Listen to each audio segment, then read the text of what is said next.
de resposta. Ele teve a fala dele enquanto indivíduo citada, então a gente decidiu que ele vai ter 2 minutos de direito de resposta aqui no início do debate.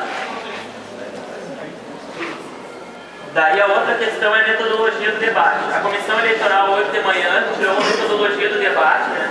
A gente está tendo debate em 3 grandes temas, que é movimento estudantil, universidade e formação. Aí a gente pensou numa proposta de debate para que hoje se tivesse pergunta para as chapas desses 3 temas. Né? A gente estava sorteando 2 temas nos últimos debates em virtude do tema. E aí hoje a gente quer fazer os 3 temas para que as chapas perguntem entre si. Isso não foi consenso entre as chapas, daí a gente vai jogar para a plenária. O que a plenária acha da gente fazer essa metodologia de debate? E daí a gente vai abrir as 3 perguntas e depois a gente abre para 5 inscrições do público. Não sei se a plenária tem acordo ou está esclarecida disso que eu estou falando. Queria saber qual é a justificativa para não ter os 3 temas. Né? Tá, assim, o pessoal da chapa 2 aqui, ele está argumentando que tinha que ser só 2 temas, que eles não queriam debater outro tema para ser como foi o último debate. O que a comissão eleitoral pensou de ser esses 3 temas é para a gente ter mais debates entre as chapas. Como esse é o último debate, a gente teria perguntas de todos os temas entre as chapas, para que os estudantes vissem o debate de todos os temas das chapas.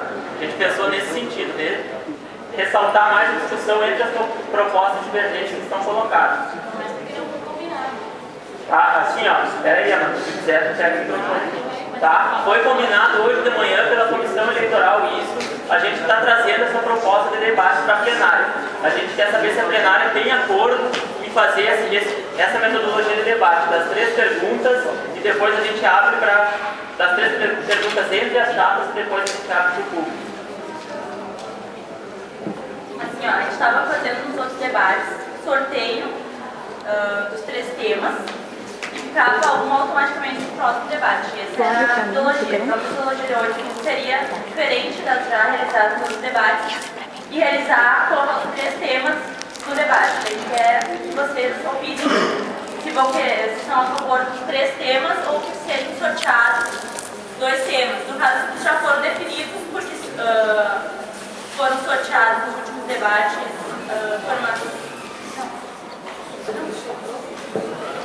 Então, nesse debate, ficaria universidade, formação ou os 3 temas novamente. No caso, dá as opções ali. As opções é o seguinte: ou faz o debate com os 3 temas, ou faz o debate com temas formação e universidade. Tá, pessoal, então quem é a favor de ter os 3 temas no debate, por favor, levante a mão. Ah, vou ter que contar. Alguém conta aí pra nós. Peraí. Segura aí. Tá. Ó, pessoal, proposta 1, que a gente tem o debate dos 3 temas. Tá? Proposta 2, que a gente tenha os 2 temas no debate. Tá? Proposta 1, quem vota? Tá, segura aí. Eu vou passar e vai batendo a mão. 2, 3, 4, 5, 6, 7, 8, 9, 10, 11, 12, 13, 14, 15, 16, 17.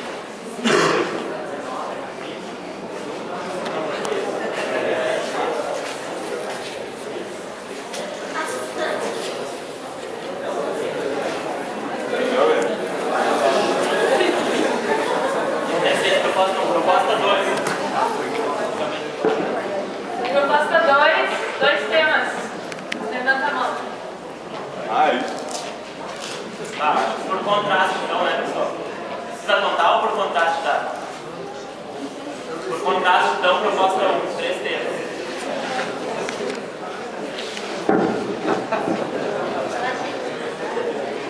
Tá, então vamos abrir o debate agora. O Arlindo tem 2 minutos de direito de resposta. E aí depois a gente passa para 3 minutos para a apresentação das chapas. Segura aí.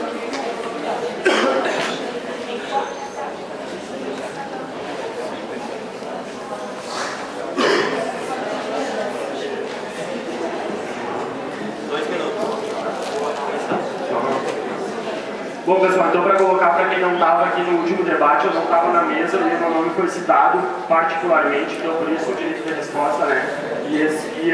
Meu nome foi citado quando eu coloquei no primeiro debate para vocês aqui que a nota de vocês não vai no currículo, tá? A nota do ENAD não vai no currículo. Eu coloquei isso aqui no primeiro debate e no segundo debate meu nome foi citado e a chapa 2 trouxe aqui um texto, né, que eles colocaram para afirmar que eu estava mentindo para vocês aqui, né? Então, está aqui o texto de novo que eles fizeram a gentileza de me ceder e eu vou ler para vocês aqui a minha base. Por que eu falei para vocês que não vai a nota de vocês no currículo, né? O ENAD é componente curricular obrigatório dos cursos de graduação, sendo escrita no histórico escolar do estudante somente a sua situação regular com relação a essa obrigação, atestada pela sua efetiva participação ou, quando for o caso, dispensa oficial pelo Ministério da Educação na forma estabelecida em regulamento. Tá? Para afirmar mesmo aqui, ó, na divulgação dos resultados da avaliação é vedada a identificação nominal do resultado individual obtido pelo aluno examinado, tá? Que será exclusivamente fornecido em documento específico emitido pelo INEP. Bom, então por que eu vim aqui, né, galera? Porque eles trouxeram uma propaganda aqui, tá? Isso aqui é uma propaganda da Estácio de Sá, né? Que é uma instituição particular e que se utiliza disso aqui para fazer marketing e propaganda do ENAD, né? Entendeu? Então eu queria... Posso ter que concluir ou posso concluir? Tá, então eu queria perguntar aqui, para deixar a pergunta, né, para a chapa aqui, né, qual é a situação deles, o que eles acham da mercantilização da educação, né, se eles apoiam a mercantilização da educação, já que eles se baseiam numa propaganda de uma instituição particular para trazer aqui uma informação.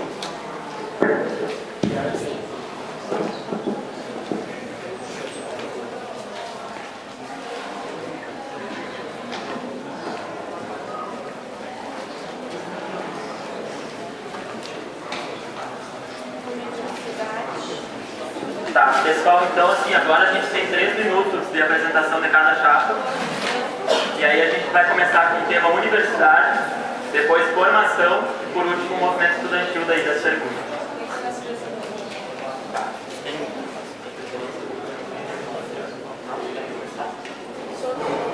Então vamos sortear.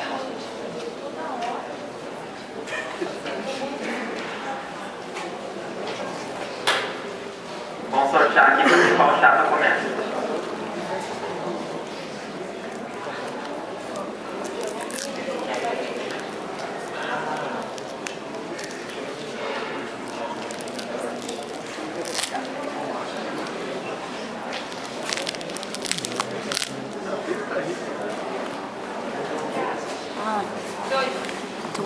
Tá, chapa 2, então tem 3 minutos.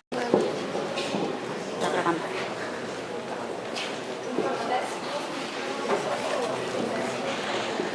Boa tarde a todos. Novamente saudar a chapa opositora, saudar também o Conselho Eleitoral por estar organizando esse debate, o nosso último debate, e apresentar novamente para vocês, e aqueles que ainda não tiveram oportunidade de participar do debate, apresentar para vocês a chapa 2. A hora é agora, renovar para inovar.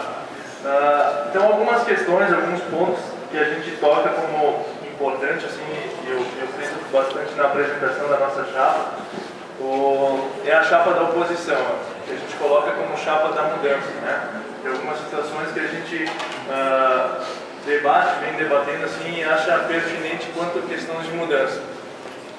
A questão do diálogo, que a gente frisa bastante, que a gente considera que é um espaço que está bastante defasado nessa questão aqui, e nessa parte de diálogo eu me direciono a diálogo de acadêmicos com professores, funcionários, técnicos administrativos, reitoria, DCE, então todo esse âmbito, toda essa questão global que gere a universidade.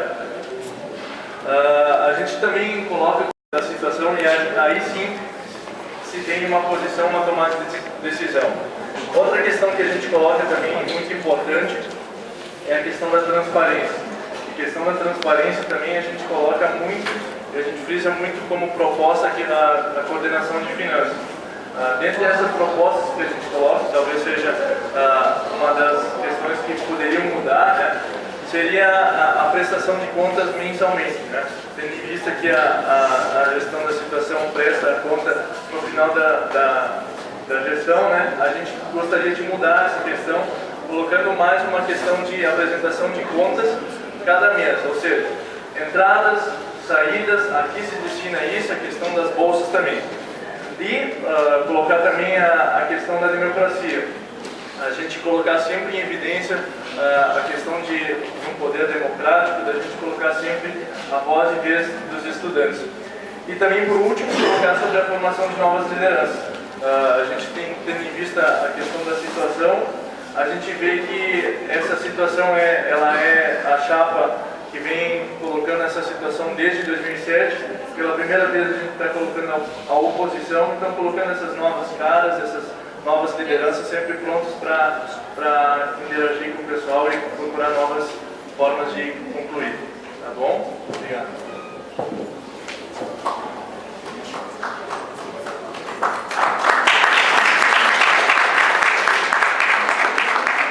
Tá, então 3 minutos, capa 1.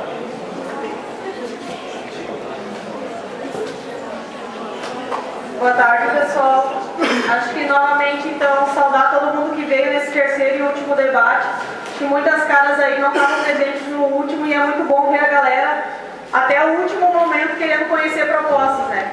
E disso a gente já vê que estudante não está aqui só para vir em aula, só para estar acumulando os conteúdos, mas também está aqui para pensar a sua formação, pensar a universidade e pensar um diretório acadêmico. Muito bom ver esse movimento, muito bom a gente ter esse debate, né?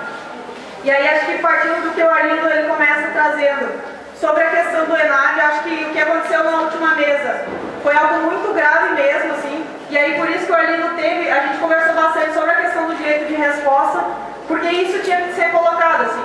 A Chapa 2, ela começou fazendo uma afirmação que enganou todos os estudantes que estavam presentes no debate, trouxe uma propaganda de uma universidade particular para balizar o debate, enquanto a gente estava trazendo leis, tentando montar uma argumentação sólida, a galera traz uma propaganda para dizer para o estudante o que é o que não é verdade. Assim. Então acho que isso engana o estudante, isso ilude ele, a gente não pode fazer isso.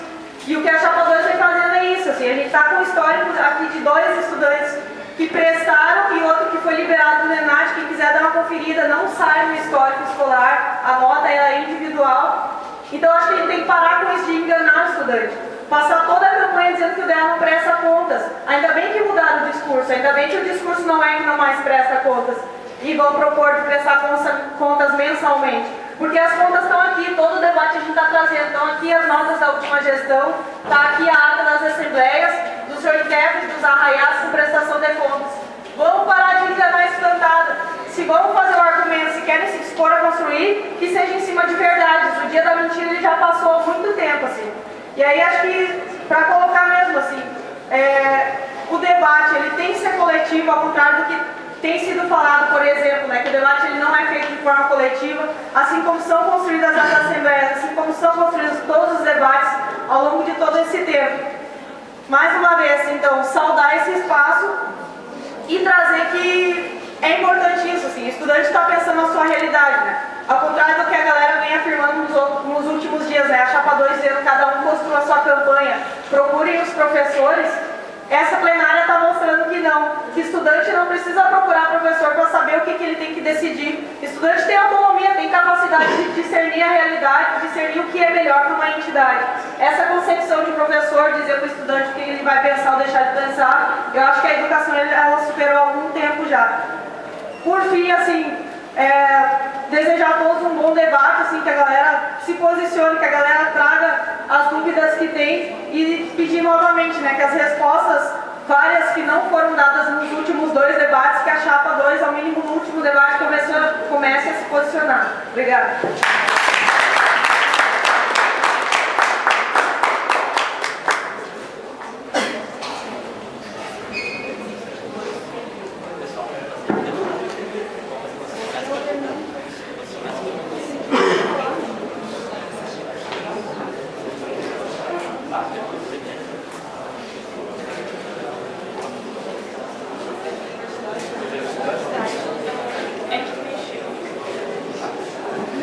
Tá, pessoal, então agora a gente vai para as perguntas. A chapa 2 vai fazer a pergunta para a chapa 1 sobre universidade. Tem 1 minuto para fazer a pergunta, 3 minutos para a resposta, 2 minutos de réplica, 1 minuto de tréplica. Vai lá. Bom, quanto à questão da universidade, o tema universidade, a chapa 2 vem defendendo a relação entre algumas questões, quanto a professores, técnicos administrativos, funcionários, DCE, a gente acredita que isso seja muito importante. Tá? Ao contrário do que a gente vem entendendo da chapa 1, que colocam tanto sobre a autonomia, que nós não temos autonomia, não temos posicionamento. Então eu gostaria de perguntar para eles que a gente vê que essa relação está um pouco defasada. A gente vem conversando tanto com funcionários, até DCE e professores.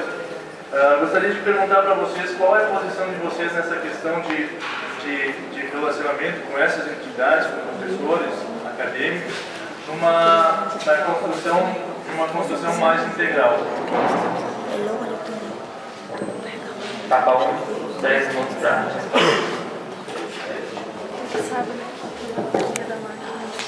Então, acho que, primeira coisa, assim, é importante a gente discernir relação com autonomia, né? Acho que é algo que o pessoal traz como algo que é ligado totalmente, mas a gente entende que não. Ter autonomia, inclusive a chapa 2 ela não soube falar o que é autonomia, e a gente tem falado nas provas passadas em sala, né? A autonomia do diretório acadêmico ela é algo primordial assim, para o diretório tocar o que toca hoje. Assim. O diretório acadêmico ele não pode estar falando por professores, ele não pode estar falando por reitorias, ele não pode estar falando por professora Silvana. Então não venham dizer que a gente não tem relação. A gente constrói sim. Agora a partir do que? Acho que é isso que diferencia as duas chapas. A gente constrói a partir do que é deliberado pelo estudante e não a partir do que ele vem de fora. E isso a gente preza sim pela autonomia. E a gente não vai abrir mão disso. Se é a proposta de que o diretório abra mão disso para construir primeiro junto a outros, para vir propor para o estudante, a nossa forma de construção não é essa. Então eu achei que tinha acabado. Só para concluir assim, né? A gente falou bastante na questão das passadas sobre a questão da autonomia. A relação com os professores é isso. E algo que foi trazido no último debate, né? A relação com o DCE. Hoje o Diretório Central dos Estudantes, ele é composto por um grupo político que é a articulação de esquerda. Acho que a galera tem pouco contato, assim, mas para trazer mesmo, né? É um grupo político ligado ao que é o governo hoje. Ou seja, o nosso DCE da UFSM, ele serve como um cabo USB, uma corrente de transmissão de tudo que vem de cima implementando na universidade. A gente tem desacordo, sim, com essa forma de construir movimento estudantil, a gente tem desacordo com as defesas que o Diretório Central de Estudantes pauta hoje dentro da UFSM, por defender o REUNI, por defender a privatização dos hospitais universitários. Agora a gente constrói, a gente vai nos conselhos de DEAs e constrói junto aos outros diretórios acadêmicos, entendendo que o Diretório Central é importante.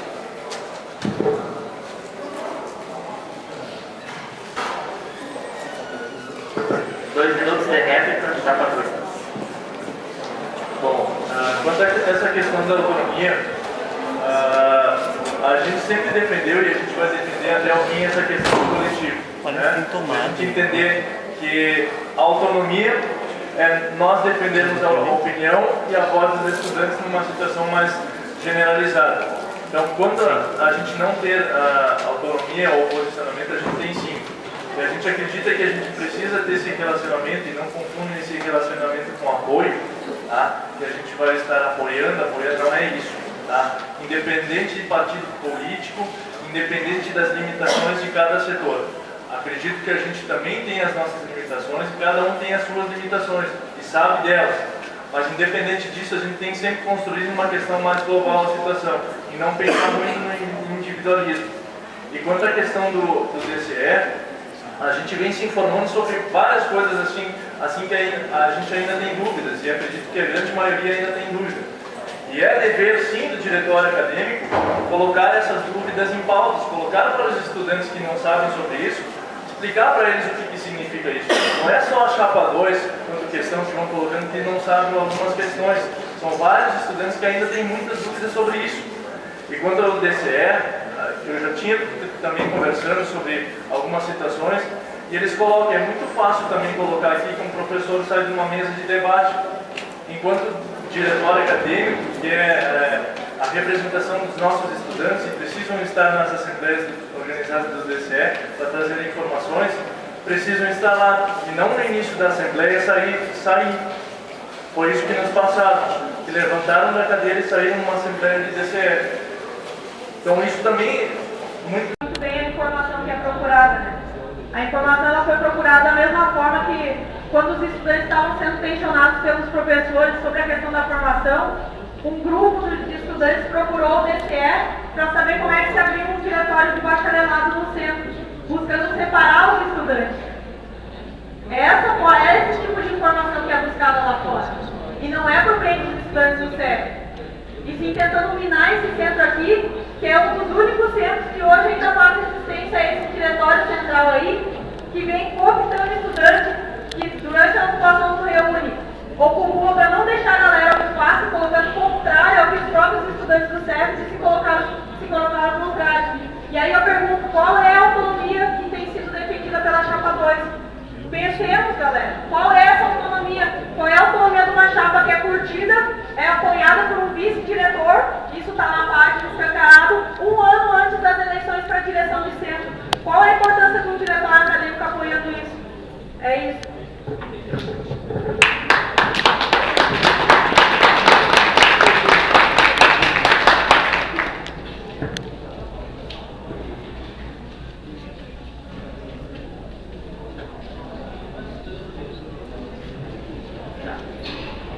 Chapa 1, então, pergunta agora sobre a universidade para a Chapa 2.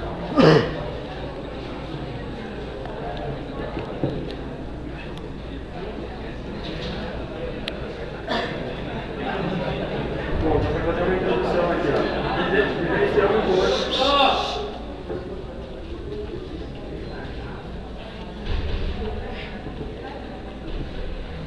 Bom, a gente vivencia hoje uma contra-reforma na universidade, né, que vem trazendo a lógica da precarização e da privatização da universidade, né, que é o verdadeiro desmonte da universidade pública, né. Aí então a gente queria saber qual é o posicionamento da Chapa 2 a respeito do plano de reestruturação e expansão das universidades federais e das parcerias público-privadas. Se manifesta e como vocês acham que isso aí se manifesta no SECT aqui? Tá? Bom, repetir a pergunta então. Qual é o posicionamento da Chapa 2 a respeito do plano de reestruturação e expansão das universidades federais e das parcerias público-privadas? E como é que vocês acham que isso aí se insere no SECT? Se vocês acham que isso se insere no SECT público funcionário? Chapa 2, 10 minutos para a resposta. Tá. Quanto a essa questão de expansão e de estruturação também, dizendo um pouco mais para a situação do CEP, o que a gente vem colocando, a gente vem argumentando assim quando a gente faz as nossas reuniões e fica debatendo esses assuntos que ainda não ficaram muito claros ao nosso ver. Então a gente fica sempre frisando e fica colocando essa questão quanto à expansão, que a gente tem que ver a situação no todo, né? Ou seja, a gente vem querendo ver a situação, por exemplo, e foi levantado isso em debate também, de 18 alunos para um professor e 24 alunos para um professor. A gente vem pensando dessa maneira. A gente vem pensando também que a questão sobre a carga horária também. Não adianta a gente poder pensar em expandir alguma coisa sem ver o problema também, porque a gente não pode se pautar somente no problema e esquecer dos nossos avanços. Acho que é preciso sim a gente pensar em avançar, pensar em expandir, só que claro, evidenciando o problema e tentando corrigir na determinada maneira que a gente possa avançar sempre numa questão mais relacionada ao problema como construtivo. Então, se a gente ficar na crítica pela crítica, a gente não vai conseguir construir. Então, utilizar a crítica como meio de construção, na situação de expansão.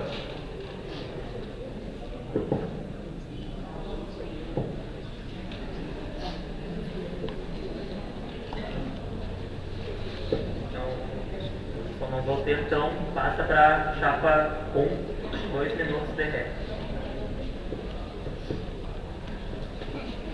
Então, novamente, né, a gente está aí no terceiro debate, novamente é feita uma pergunta e ela não é respondida. Qual que é o posicionamento da chapa 2 em relação à Reúne, em relação às parcerias público-privadas e como isso vem se manifestando no CEP? E aí a gente vai colocar um posicionamento, já que a chapa não colocou, a gente vai novamente trazer, né? Programa de reestruturação das universidades e expansão das universidades federais, ele tem um posicionamento do CEP de que ele não é de hoje, né? Ele foi aprovado em 2007 e em 2007 os estudantes já se reuniram aqui no CEP para dizer não a esse programa.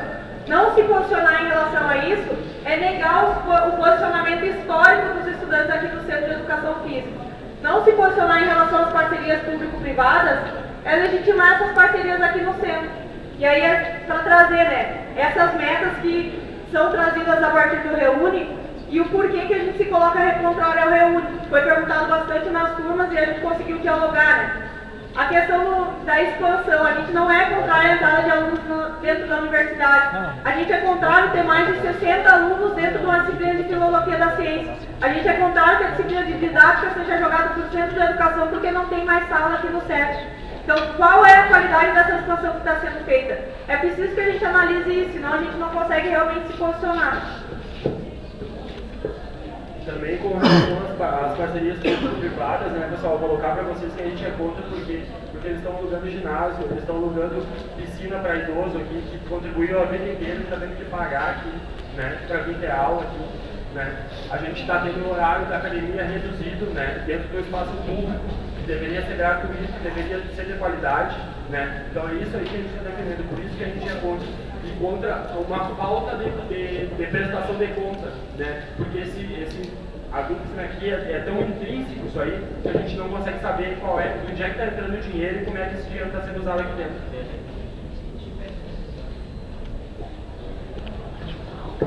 Chapa 2 minutos para frente. Bom, talvez não seja respondido, talvez não seja entendido. Mas quanto a essa questão do Reúne, de estruturação e de expansão das universidades federais, colocando para vocês o objetivo dela, sobre, talvez tenham colocado que a gente não tem essa informação, ou talvez que a gente não vá atrás, só para dizer para vocês que a gente vai atrás sim. E dentro dessa questão, o objetivo do Reúne qual é? Específico. Ampliar o acesso e a permanência da educação superior. Tá? Isso se vocês forem procurar sobre o Reúne, vai dizer lá bem específico assim, sobre o que é o objetivo dessa ampliação e o acesso da permanência da educação superior. Então, o que eu coloquei? Vocês levantaram uma situação mais ou menos do que eu tinha colocado, sobre essa questão de número de alunos em sala de aula, sobre questão de professores, carga horária de professores. Então a gente vem colocando sim nossa opinião e talvez não seja entendido da maneira mais clara, mas a gente vem colocando e vem procurando essas informações sim.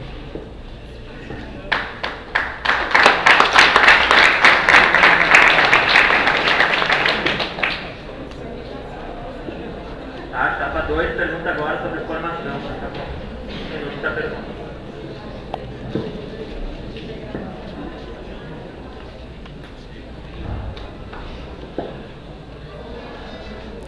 Bom, então eu queria perguntar para a chapa 1 em relação ao CREP. Eles dizem que são contra o CREP e eu queria que isso fosse justificado. Por que é contra o CREP?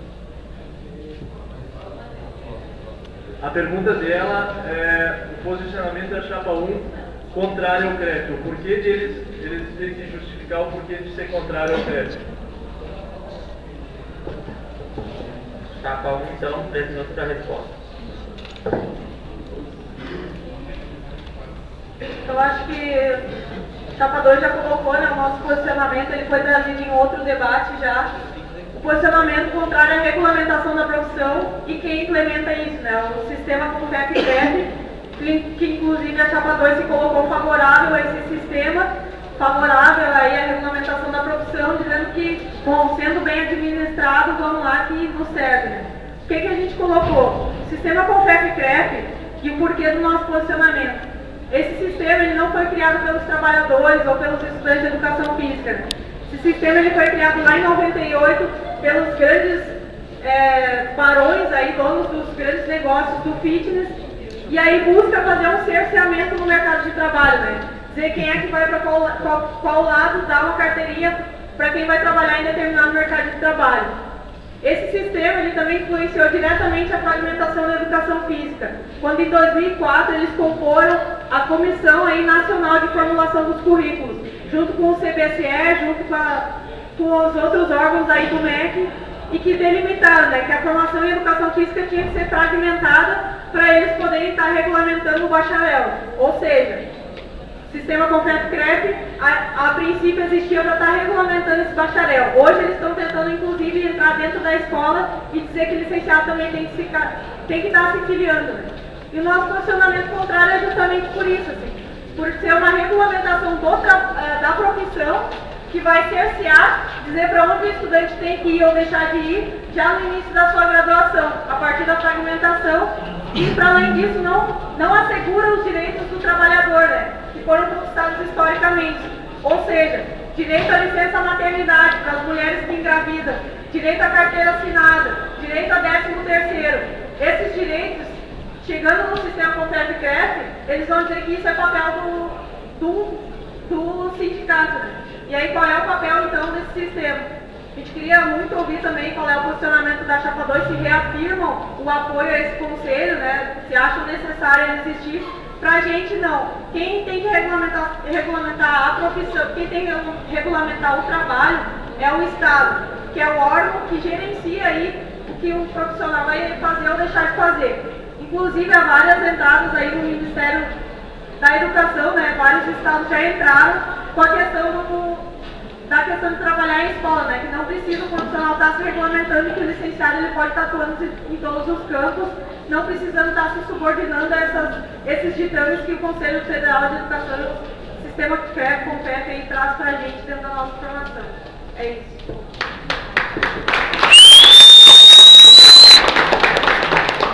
Dois minutos para a réplica. Bom, primeiro, talvez vocês estejam falando que vocês querem ouvir de nós. Não é isso que nós falamos. Em nenhum momento a gente falou que a gente apoia. Então, cuidado de novo. Não é questão de apoiar, é questão de relacionamento. Tá? Quanto à questão, também em volta, quanto à questão de arbitragem, a gente também defende que a gente tem que ter uma representação. Que a gente tenha essa pele, a gente defende muito isso, uma representação da nossa profissão. A gente também defende, e também não é assim, ó, sendo bem administrada, vamos lá. Não é assim.